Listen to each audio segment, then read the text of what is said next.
Welcome to day 30 of SQUATCHMAS. I'm going to continue where I left off on day 29 with showing the inside of the Sasquatch archives, my personal collection, and I wanted to show you the electronic scans that I have. But before I do that, I want to show you what I do with my magazines, basically. So why don't we start there? So you see I have some binders here and they're organized. You can see there's Fate, there's Info, Strange, True UFOs, and then A to L, M, N to R, S, and then T to Z. So those, and there's Argosy, Beyond, and something else. These are what I do with my magazines. I scan them, okay? And then I put them in these binders, so then I can just pull out the articles as needed. I don't have to open up the magazines ever again. And I have well over 400 magazines now with Bigfoot, Sasquatch, Yeti, Yowie, Yeren, Abominable Snowman articles. And so you decide to flip through that one, and what was this one? I think this might have been True. Yeah, this is True. So inside of these leaflets, these plastic sleeve leaves, there's the whole magazine article, and sometimes I'll put a post-it on there if it's not clear what month or what year it is on the cover of the magazine. As you know, sometimes magazines don't put the year and the month on the cover. And maybe I'll show you the A to L one, because that's a larger one. Maybe I'll double time this.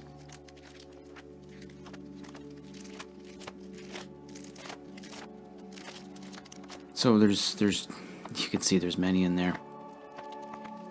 Again, they're all alphabetical order, which makes things really easy if I want to find something. I still have some magazines, a pile of them that I haven't scanned yet. It takes time. Lots of time.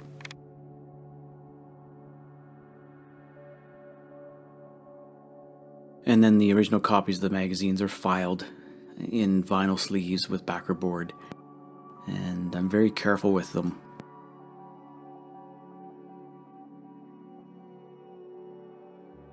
Sometimes I'll have duplicate copies. The scans don't always work out.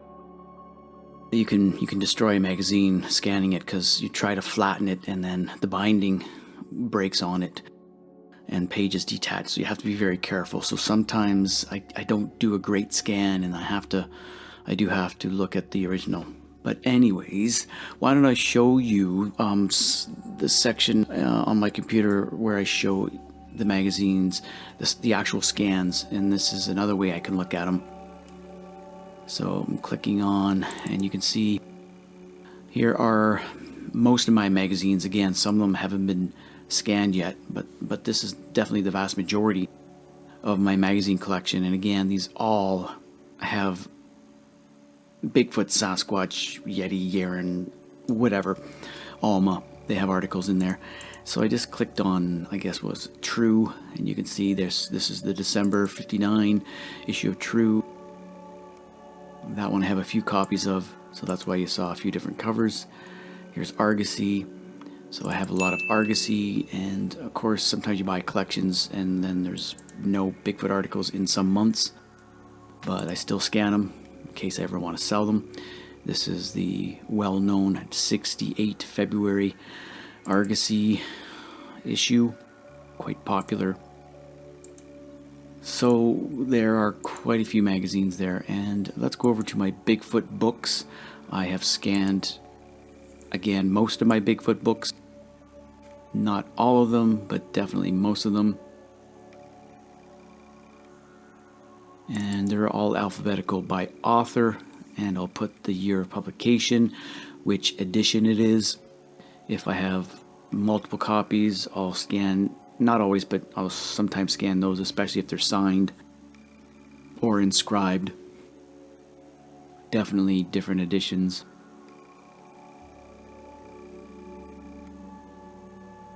I can't remember how many Bigfoot books I have right now. I have it written down, but I don't remember off the top of my head. So if you see duplicate copies, it's usually a reading copy, or it's one that's signed or inscribed.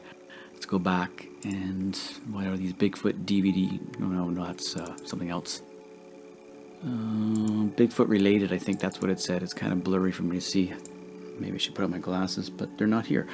So these are books that have something to do with Bigfoot. There might be just a chapter or a couple pages or reference to Bigfoot, Sasquatch.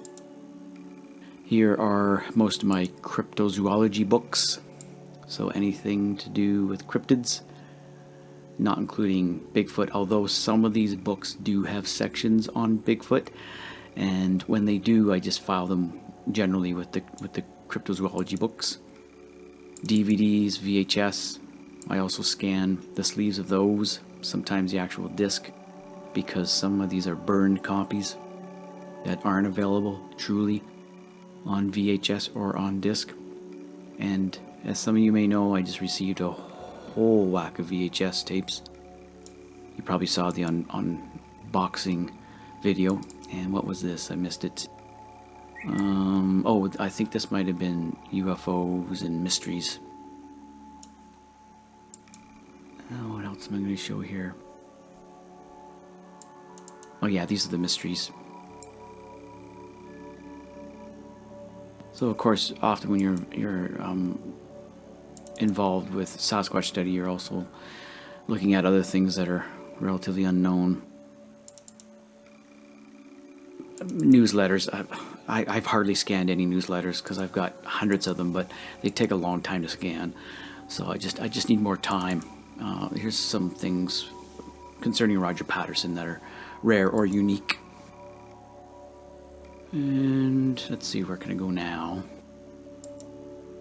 There's just a bunch of things there. Again, it's hundreds of hours of scanning. I wanted to show you, this is John Green's collection for the most part, not everything but the main things, and I'm just scrolling down here to show you all the files I scanned. This took a long time. I also have them organized by year here, so I have them alphabetical in the other section, and here actually I took the time to file them by year. So if I want to find a letter in 57 or know what was happening in 57 in John Green's life, to do a Sasquatch research, there it is. Every letter he had in his collection that I found from 1957 is right here. They're summarized, dated, and in order from, looks like I put them in alphabetical actually, based on who he was writing or who he got letters from. And I also have them, everything indexed, so this is the A's. So things from Don Abbott, whenever it uses the word Alaska, whenever it uses the word, I don't know, whatever. Anything that starts Betty Allen I saw there as I'm scrolling. American National Enterprises. So whenever that's used, those words are used in a letter, I did my best to try to index it. There's Ape Canyon, so that way I can find things quickly. That took a long time. To be honest with you, doing John Green's collection took 3 years solid, every day, 2 or 3 hours an evening. It was a lot of work. I've got photos. I didn't see what that was, whether that was negatives or these look like photos. Some of them aren't labeled because there was nothing on the photo, but often John Green would write something on the photo pertaining to what it was. This is Bossberg, the infamous Cripplefoot. Some Renee DeHinden photos that were in Green's collection. And as I go back here, I didn't catch what that was.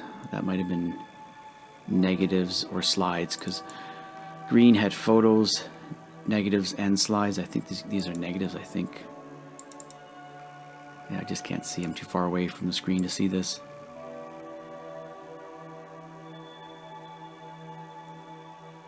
Yeah, these actually look like photos or slides. I don't know. Again, maybe you can see it better than I can. I need my glasses to see. I can't see this far away. So these are definitely of John Green. I can tell just because I know these photos very well. And Blue Creek Mountain.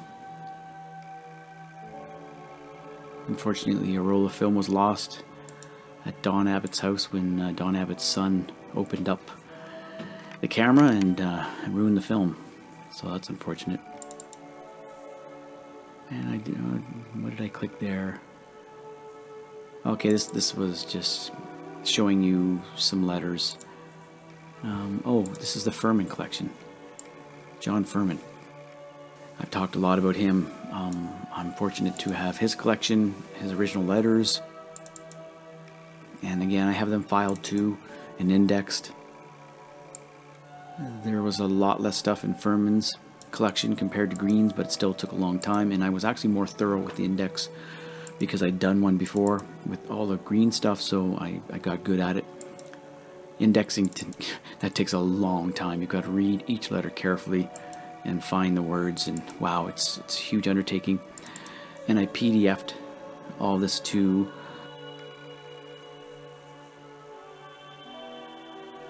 Okay, so this is the B's of Furman's. Fred Beck, Eric Beckjord. So anytime Eric Beckjord was mentioned in a letter, it's indexed there. Bigfoot, square teeth, strength of. You can't just, when you're indexing, you can't just, when someone's talking about a characteristic about Bigfoot, you can't just write Bigfoot and put it on page 32. You really need to say what specifically they were writing about or talking about. And I went back to the Green files here to show you just how many letters are in the Bob Titmus file. It's outrageous. It's crazy. There's hundreds. So I'm just going to scroll down here as it's loading. It's such a huge file. It takes a long time to load. And these scans of these letters, they're high res. They're anywhere from 5 megabytes to 25 megabytes each, depending. Sometimes I put the resolution higher than at other times, depending on what it was. The photos, I especially put the resolution high to get the best quality. So that's a lot of letters. That's just one file. That's 40 years of communication between John Green and Bob Titmus, and I'm clicking on the index. So this is the Bob Titmus index, and you can see Betty Allen, Agassi, Arnold Anderson, and I write which letter those names correspond to anytime they're mentioned. And you can see, look at this, is insane. It's hard to think back how I found the time to do this, honestly.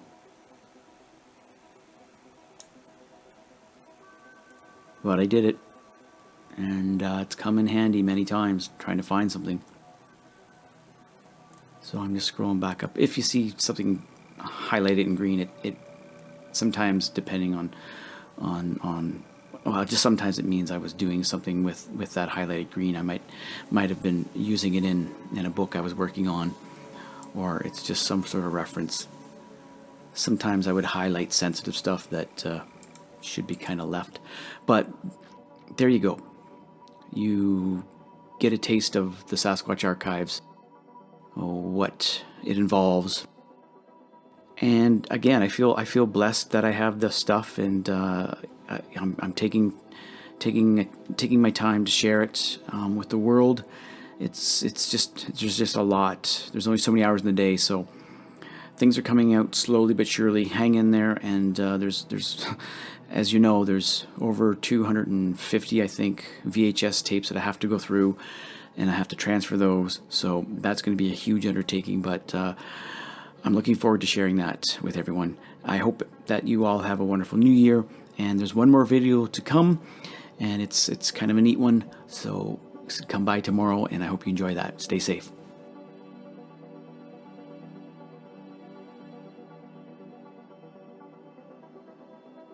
Here's wishing each and every one of you a wonderful holiday season. Merry Christmas, everyone.